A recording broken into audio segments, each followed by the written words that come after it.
I gotta tell you, there's a very mature way of looking at it. I wish more people looked at it that way. I believe that as competitors, people should put less pressure on themselves overall, especially at the lower belts.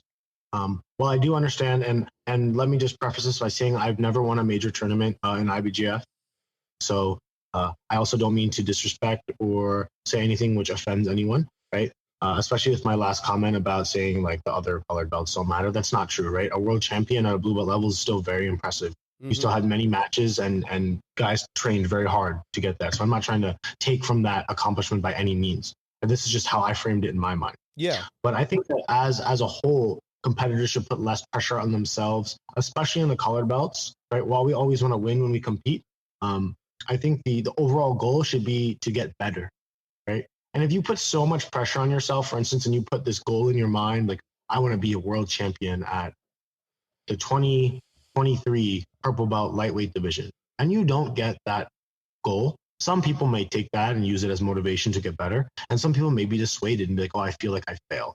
Right. So, me personally, I never really like verbalized or wrote down on a board like my goal is to become a world champion.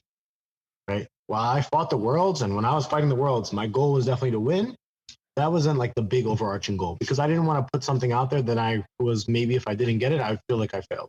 My goal has always been to become as good as I possibly can at jiu-jitsu, to be at the highest level and be equally respected as an athlete, as an instructor, and as a coach, because I firmly believe that these three things are all very different.